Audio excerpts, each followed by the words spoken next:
Melba kan bertanya, bagaimana pandangan Bang Bemi terhadap kinerja yang kuartal ini? Kalau Bang Bemi bilang, Bang Bemi nggak bisa jawab. Kenapa nggak bisa jawab? Bang Bemi nggak punya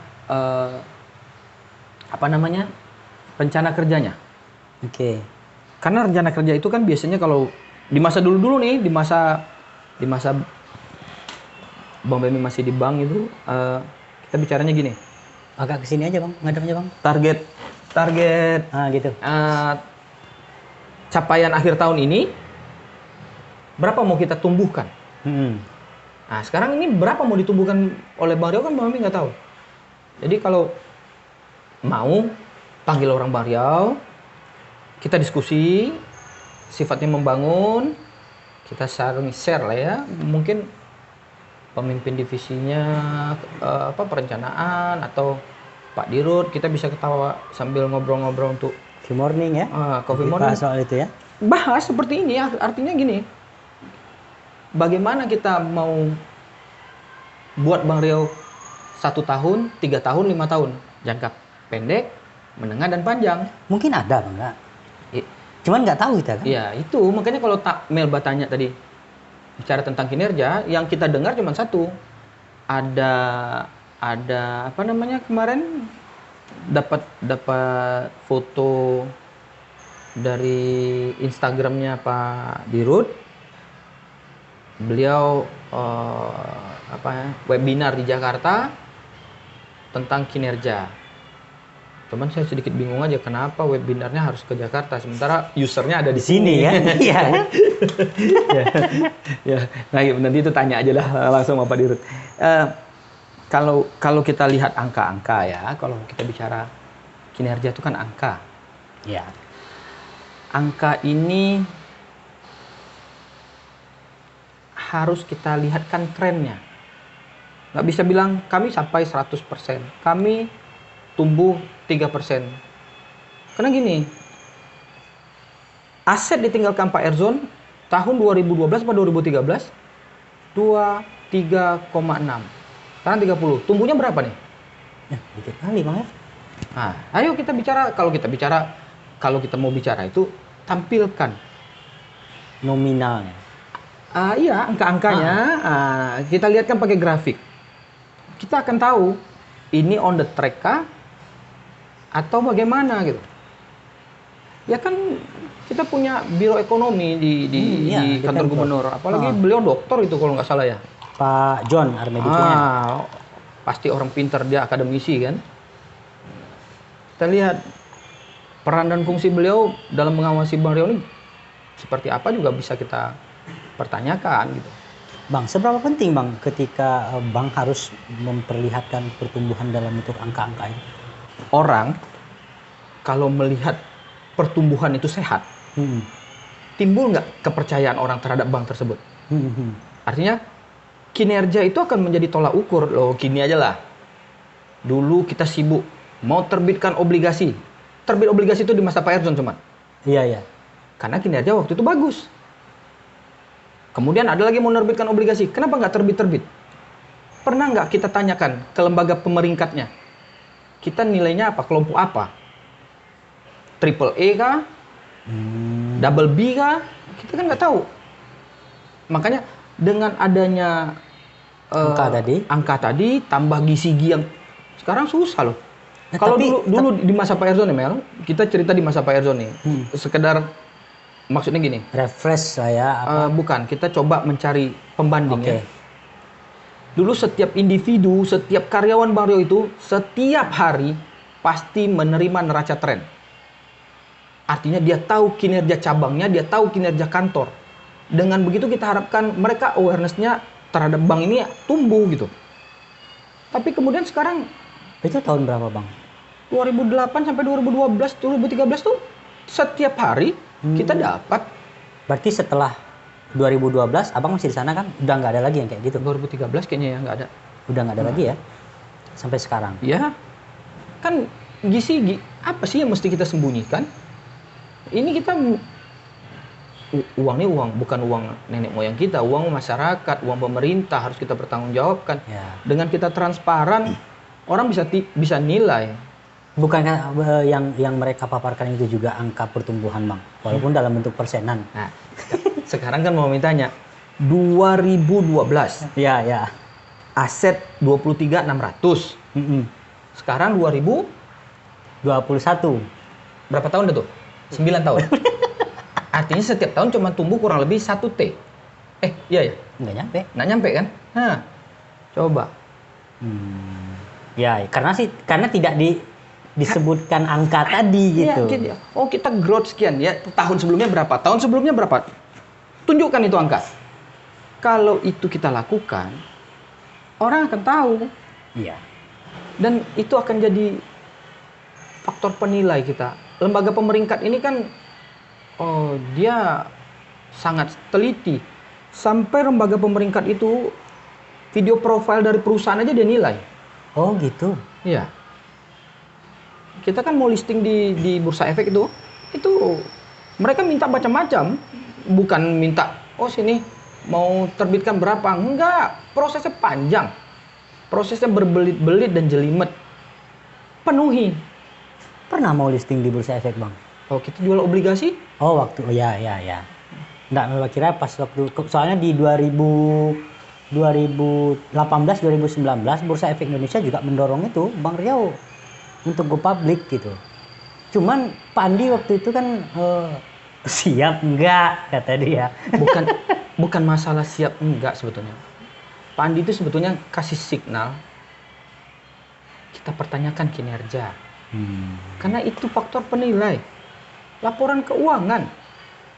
Kita annual report itu, kita ikut annual report award itu dari 2008 apa 2000 ya 2008 kalau nggak salah ya. Bang Benmi pertama ditunjuk Pak Erzon untuk menjadi orang yang mengurus itu gitu ya.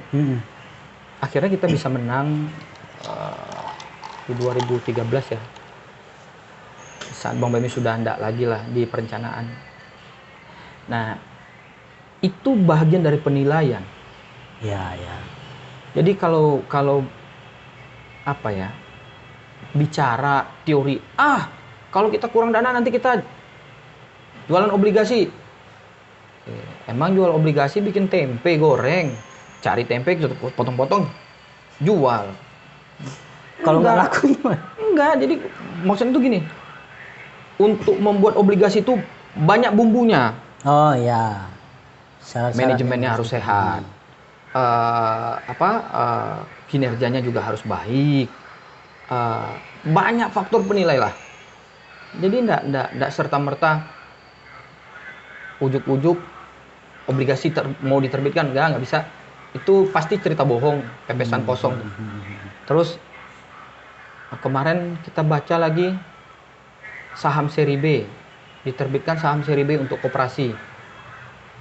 Saham seri B itu tahu nggak?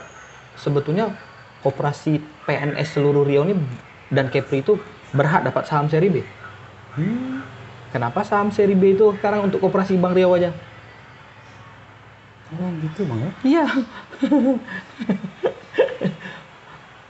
Kalau setiap koperasi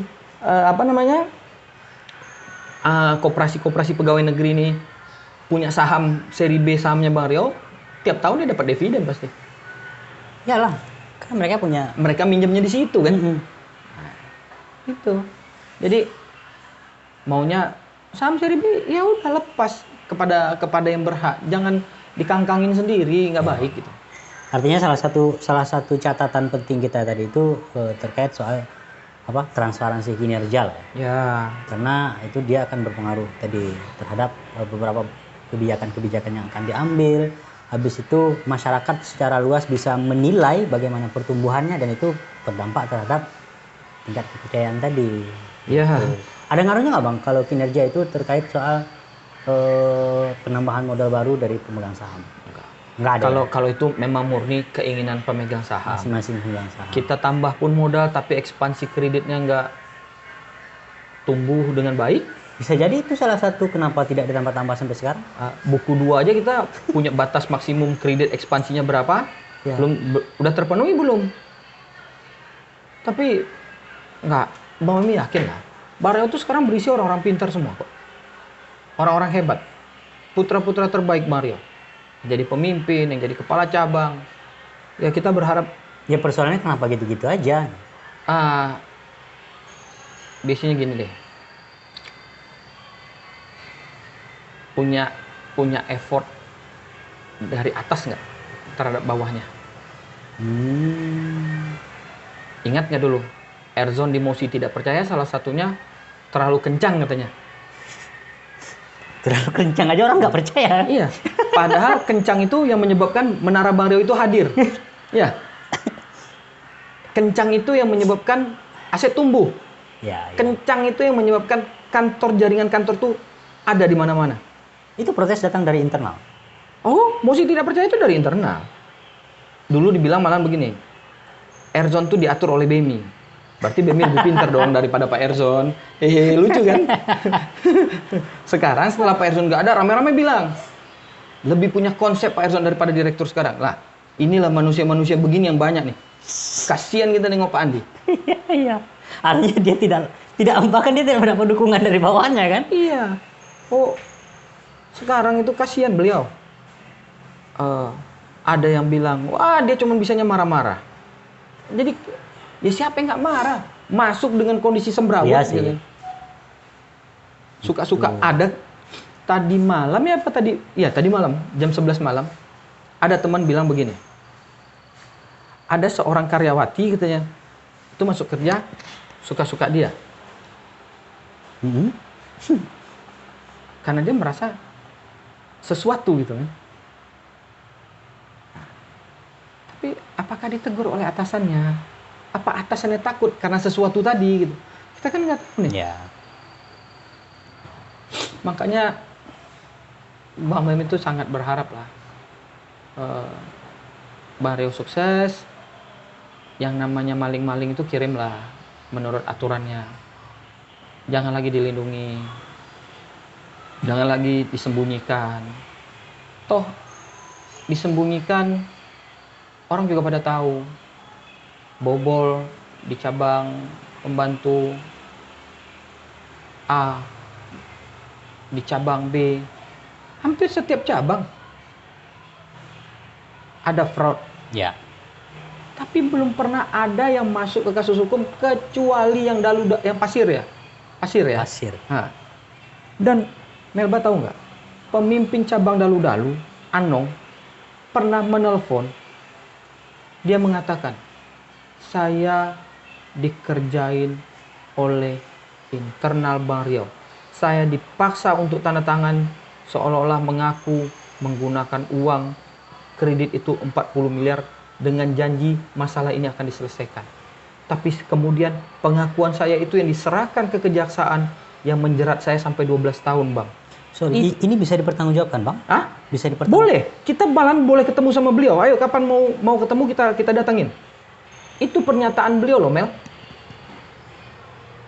Artinya kalau divisi pengawasan, divisi hukum bermain-main dengan hal seperti itu, dia berhadapan sama BMI nanti.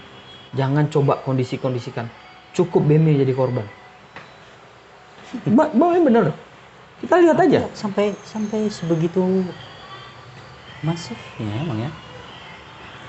Aduh, Nong. Ada nggak aturan di OJK bahwa orang yang sudah ingkrah dalam hukum itu wajib berhenti? Pegawai negeri aja putus hukuman berhenti. Di Bang Rio putus hukuman Langsung pecat. balik kerja. Ayo. Kenapa bisa begitu? Karena mungkin ada keponakan. Bukan. Kalau kita mau bicara itu, Mel. Nggak, tapi itu tadi betul tuh, Bang. Karena pola seperti itu memang dalam tanda kutip sering dipakai sih, Bang, untuk menjebak, dalam tanda kutip menjebak ini kan, supaya harus ada yang dikorbankan gitu. Tapi persoalannya kan ini persoalan internal yang artinya ya tidak akan sehat-sehat ya kalau pola seperti ini yang akan Kan sudah Bang Meme bilang dari tadi. kalau masih menggunakan cara-cara primordial, masih menggunakan cara-cara jahiliyah, nanti orang tinggalkan itu. Orang cari fintech aja. Paling fintech kalau dia telat membayar, di SMS katanya ke seluruh orang ya. Ya. Jadi datanya dibocorkan. Nah, bocorkan. Dia minjem duit. Bodoh amat, dia pura-pura aja, pura-pura bodoh gitu kan. Daripada dia nempatkan bermain di situ, belum apa-apa dia harus, kalau cair kredit aku dapat berapa gitu. Kan gitu yang lebih parah lagi kan. Ya, harus berubah. Benar Pak Dirut, kultur dulu. Ya, itu yang harus diciptakan dulu. 3K kalau kata Pak Andi Bukhori dalam itunya kan, bahan itunya 3K, dia akan benahi 3K. K yang kedua, K yang ketiga Bang Omi nggak tahu, tapi salah satu yang Bang Omi ingat tuh kultur. Cuman mampu atau tidak, kita lihat Bang Erzon yang putra Riau, putra Melayu, orang kita Pasir Pengerayan aja mau ngerubah kultur nggak sanggup deh, balik deh ke Jakarta. Nah, itu yang